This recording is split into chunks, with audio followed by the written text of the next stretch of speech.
because it's like sort of that, not a stereotypical wob, but a wob that people are familiar with in these kind of genres.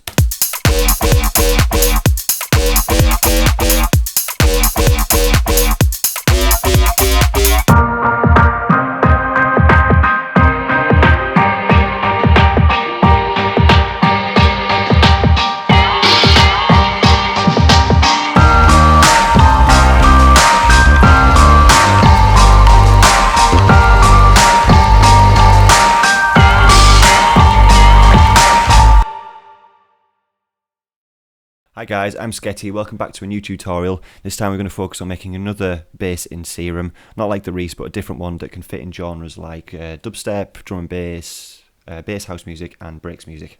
So a big sort of wobby sounding huge sub bass. So let's get to it.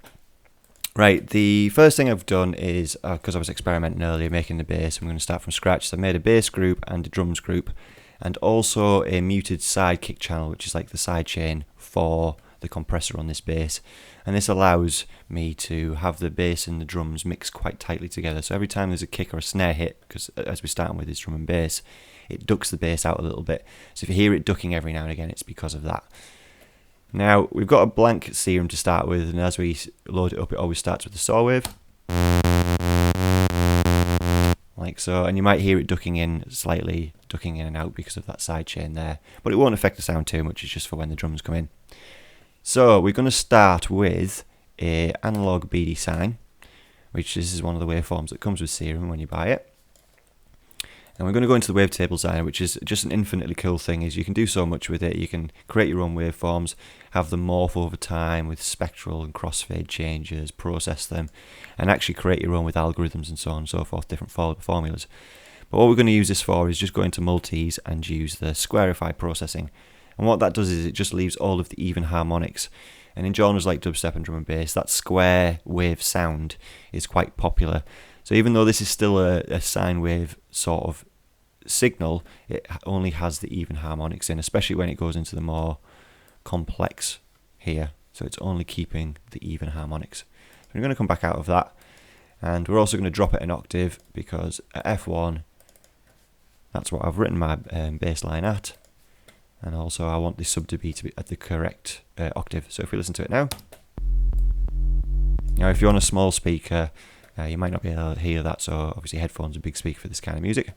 Next we're going to open up the second oscillator, oscillator B, and do another one, and again do the same process.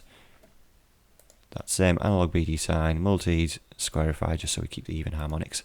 And we're going to use this one to FM into this one. Again, just like Massive, that sort of gate to restart button, turn the random down so it always starts at the same point in the waveform. It doesn't start randomly wherever. Next thing I'm going to do is I'm going to turn the level down of the second oscillator down, and I'm going to use it to FM into this oscillator. So as I start to turn this up, you'll hear the difference. So again, I'm going to put that to the right as well.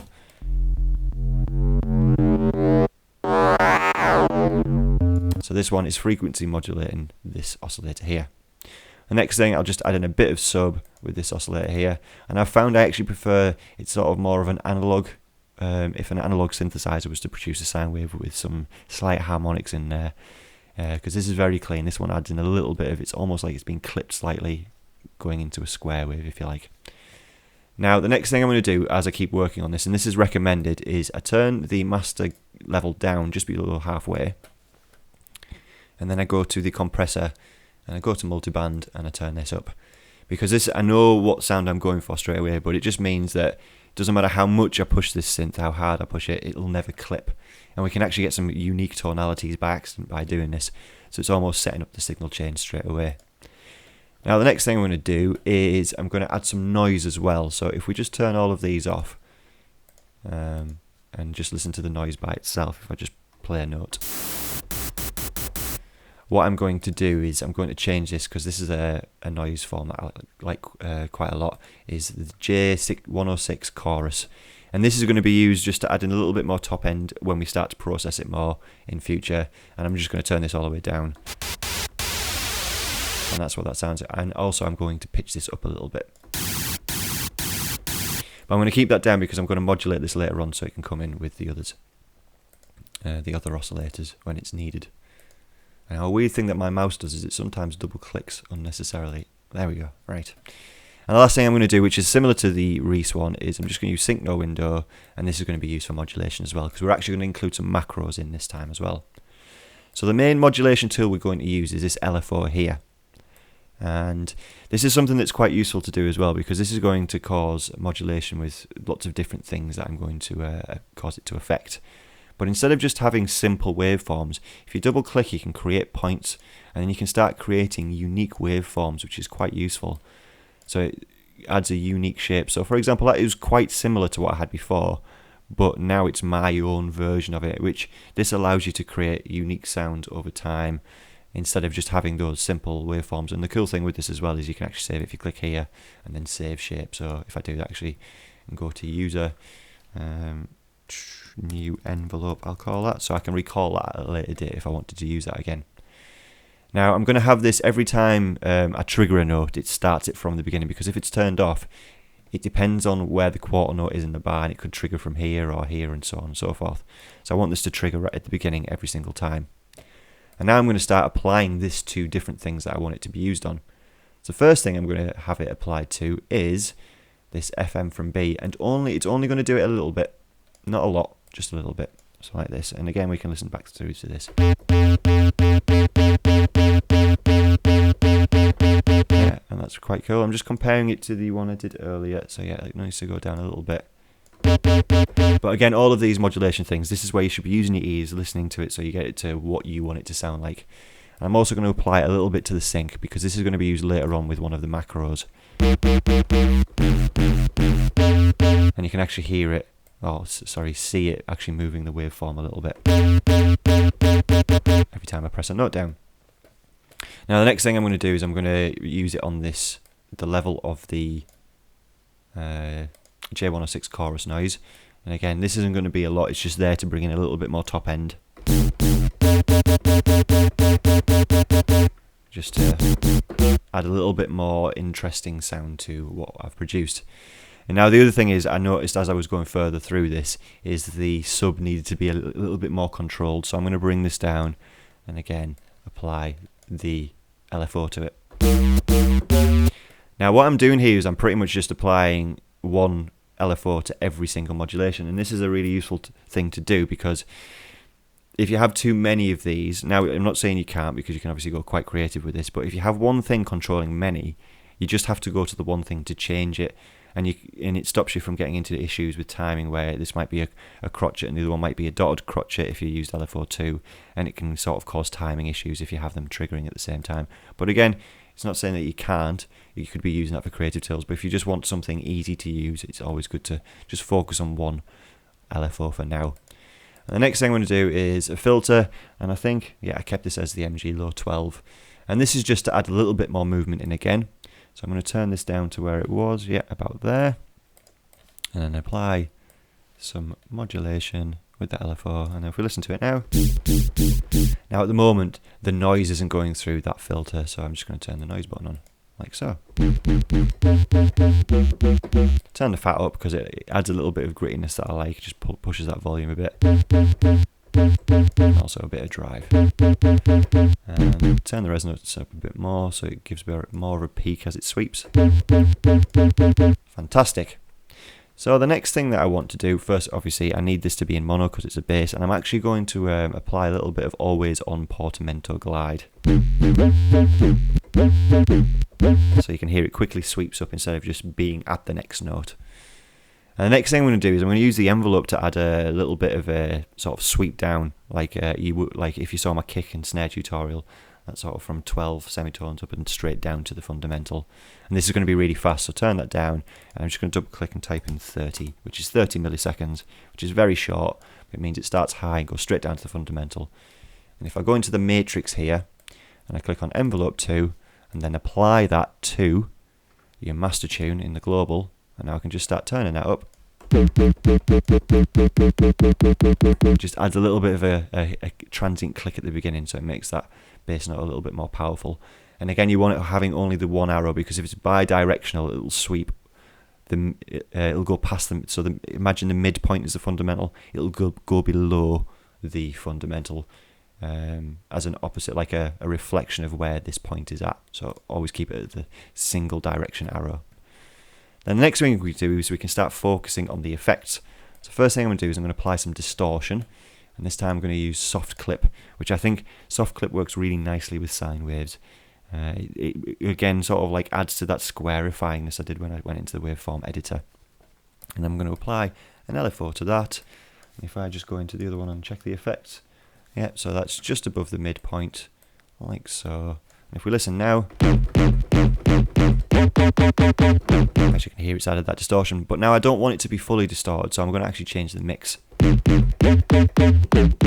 Now, when you're doing this, I'm going to leave the preset below, but you could recreate this exactly if you wanted. But these are more just to show you tools that you can use, so you can start creating your own different styles of bass notes. You don't want to sound exactly like everyone else. You want to have your own unique sound. Now, next thing I'm going to do hyperdimension, just to add in a little bit of width. So I have this re-triggering. Turn the mix all the way down if we listen to it now. And then add some dimension, which is basically a very short reverb. And now you can hear, again, if you're on headphones and a big speaker, it's added a lot of width in the bottom end, which we're going to get rid of with some post-processing afterwards. Now the next thing I'm going to do is I'm going to add an EQ, again, modulated with this LFO. And this EQ is going to add some sweeps in, which is quite cool. So this first one, I kept this at the frequency that it was already at, and this is just going to sweep up with the gain all the way down.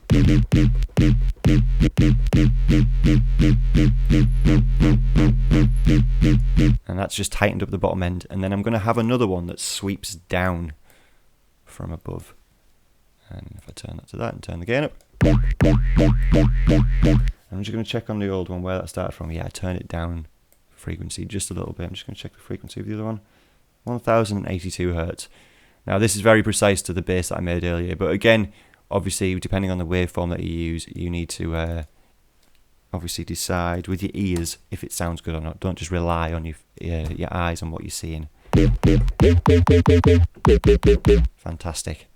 And the next thing, the filter is just after the EQ, and now I'm not going to actually use this as a filter as you would imagine, sort of a high pass or a low pass. I'm going to go into miscellaneous and use reverb. Now this does get a little bit too overused, but I'm going to use the mix to decide how much of it's in. And if I just check, yeah, so I'm actually going to use a macro on that mix.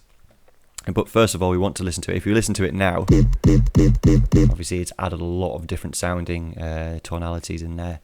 First thing I'll do is I'll just drag the damp all the way up. And that's sort of like the reverb's fat, if you like, if we look at this dial here. And if we just check, so yeah, we've got cut off.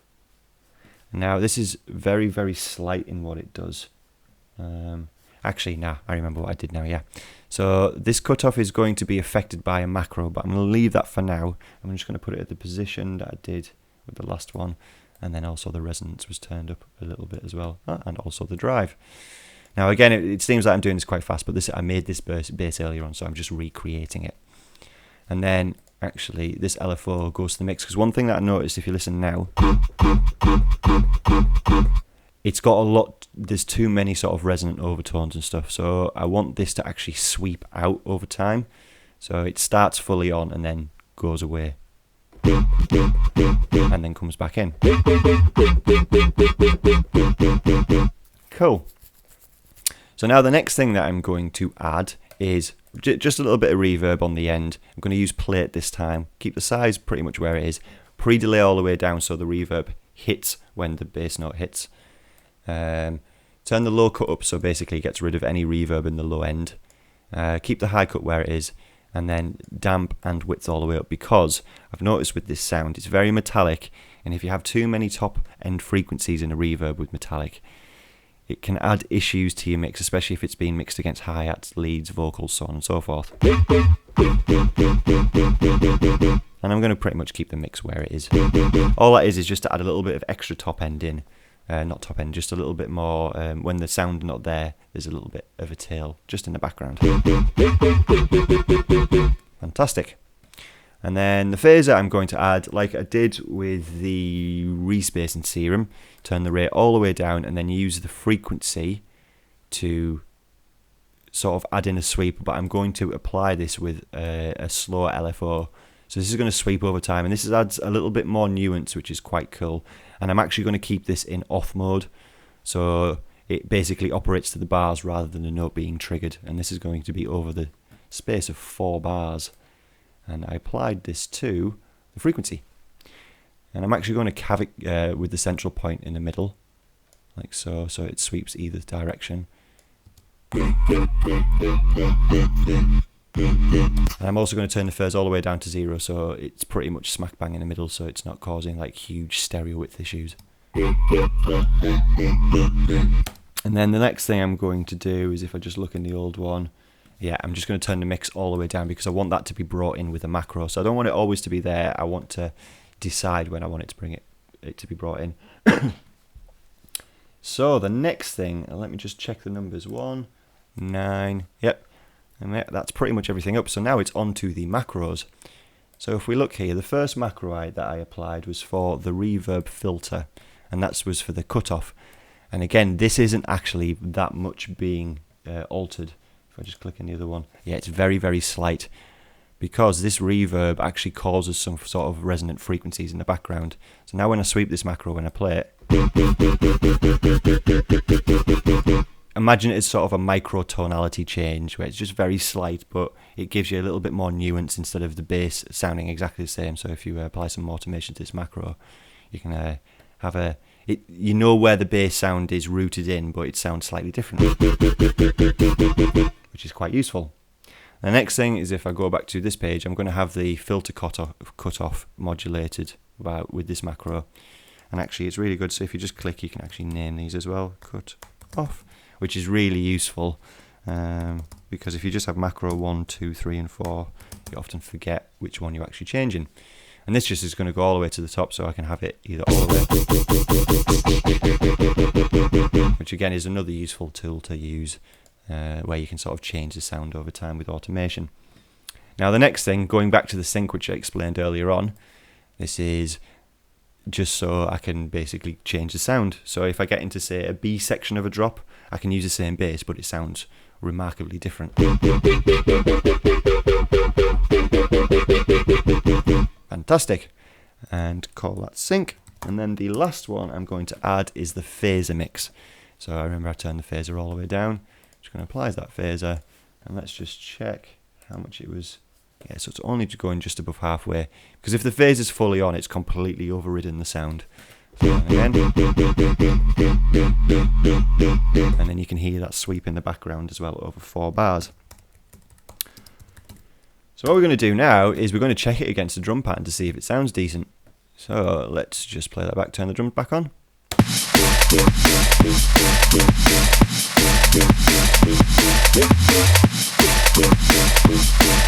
Now the last little thing that I need to check, because I did this with the compressor as we set up at the start, is I just need to alter some of the settings, because we've lost a little bit of the sub, which I had to control with this one here. Yeah, and keep that mid where it is.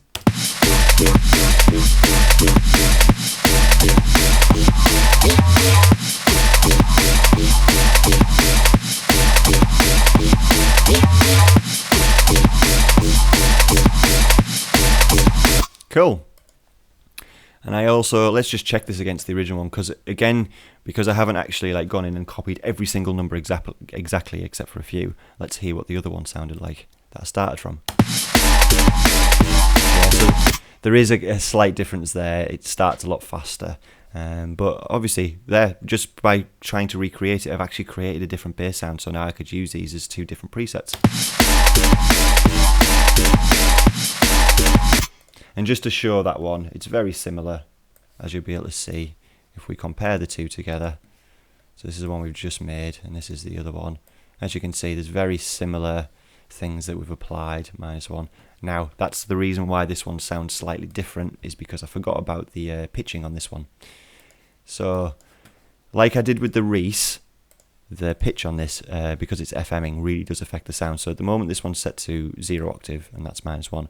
I want them to be 2 octaves apart, so listen to it now. And there we go, we can hear that sound.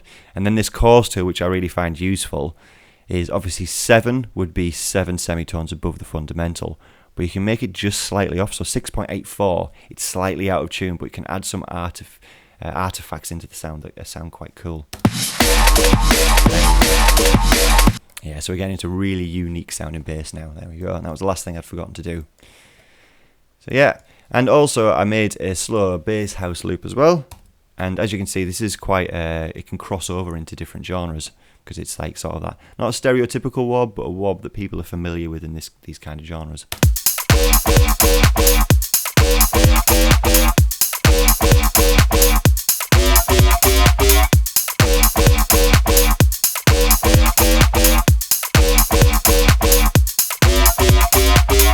So yeah, so that's a starting point to make a bass, just again using some FM, some sync, a bit of noise, reverb, and again, the thing I love about Serum is this effect, and the fact that you can change the order of as well. So this effects rack is really powerful, and the compressor, especially in multi-bump mode, I find really, really useful, especially if you wanted to stop it from clipping. Oh, and actually one last thing, just before I forget, is some post-processing.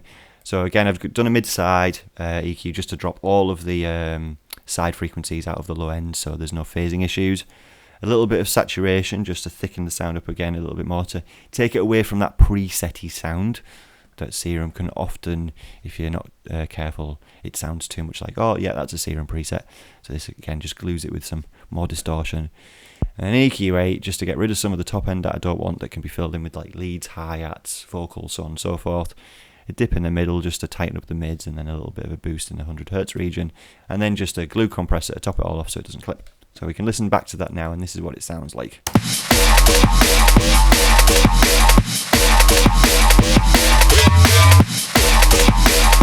So not massive difference there, but it just tightens it up a little bit and keeps it clean in the mix. Anyway guys, I hope you found this tutorial useful. If you've got any questions about what I've done, if anything that you want me to expand on, please leave a comment. Any suggestions for future tutorials as well, leave a comment as well. If you could like, subscribe and share this video around, obviously it allows more people to see these kind of tutorials. I'm getting a lot of good responses, people enjoying what I'm doing and finding them useful. And also if you want to help fund what I'm doing here, there's a PayPal link in the description as well. Anyway, I'll see you next time guys, bye. Hi guys, SKETI here. Do you want to learn how to, or how about, or maybe even, well, I'm now giving online one-to-one tuition. The lessons will be entirely centered around what you want to learn. We can cover such things as making drums, bass, sound design, sidechaining, mixing, composition, music theory, mastering, and much, much more. Maybe you just want to brush up on your production skills using Ableton Live or Logic, or whatever it is you want to learn. Get in touch on Facebook, Instagram, Twitter, and YouTube to find out more information. Bonus round. Every new student will get a free sample pack of their choice from my Exit Sounds sample label. So if this sounds good to you, and you want your tunes to sound less like, and more like, and get in touch to find out prices and book your first lesson now. See you soon.